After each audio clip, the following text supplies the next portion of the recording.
வணக்கம் நண்பர்களே, எல்லாரும் எப்படி இருக்கீங்க? இன்றைக்கி எங்கள் ஸ்டைலில் சுண்டக்காய் சட்னி எப்படி பண்ணுறதுன்னு பார்க்கலாமா?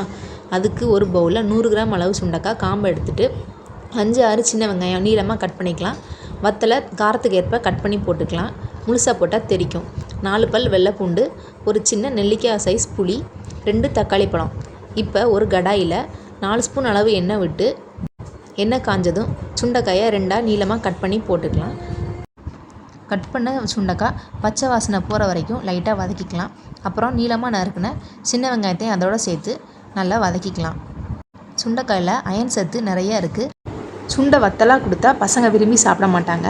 அதனால் இப்படி சட்னியாக செஞ்சு கொடுத்து பாருங்கள், பசங்க விரும்பி சாப்பிடுவாங்க. சுண்டைக்காயும் வெங்காயமும் வதங்கினதுக்கப்புறம் அதை ஒரு பவுலில் மாற்றிக்கலாம்.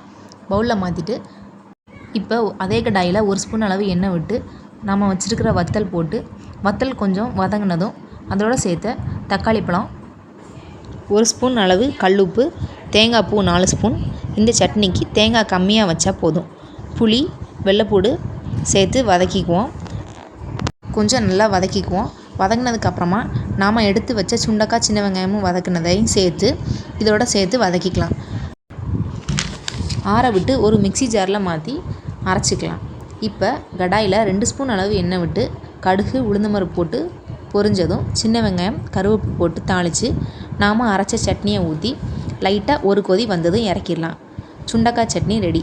பச்சை சுண்டைக்காயாக கிடைக்கும்போது இப்படி சட்னி செஞ்சு கொடுங்க, பசங்க விரும்பி சாப்பிடுவாங்க. இந்த ரெசிபி உங்களுக்கு பிடிச்சிருதுன்னா நீங்களும் ட்ரை பண்ணி பாருங்கள். தேங்க்ஸ் ஃபார் வாட்சிங்.